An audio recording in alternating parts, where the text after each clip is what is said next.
So Jem Schofield here with the C47 and 4K hub, and I'm supposed to give a little bit of a, I guess, update on what my thoughts are with the state of 4K. And that's like Pandora's box. You can go down a rabbit hole because in high-end production, it's becoming pretty standard. We talk about episodic television, feature film production, and 4K acquisition, and in some cases, if you're shooting red, even higher, and finishing in 4K. For the every person, I would say that in some respects, my feelings are still the same. If you're creating content that needs to have longevity and is going to be consumed more than a couple of years from now, then you should be considering 4K for acquisition.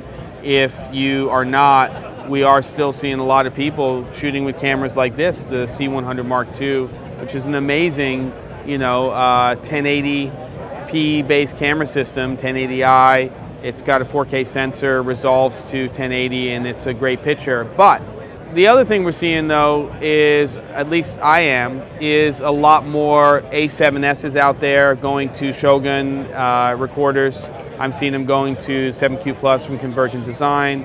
And of course, camera systems like the FS7 from Sony, where people are actually acquiring their content in UHD and also DCI 4K, mainly UHD.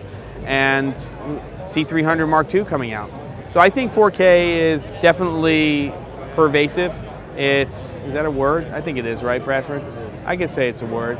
And we're seeing a lot more of it. And it's from an educational standpoint, understanding that workflow, but it's not just resolution. It's the fact that almost all of these cameras now have log. You have to understand how these different color matrices work, and you have to understand how to work with LUTs, and you have to understand, not only Rec 709, but we have BT 2020 or Rec 2020 coming up. So whether you're shooting HD or 4K, that doesn't really change as long as you have those features in your camera system. But the reality is that we're seeing more and more production with 4K, and I'm sure by Cine Gear 2016, we're going to see even more. Cut!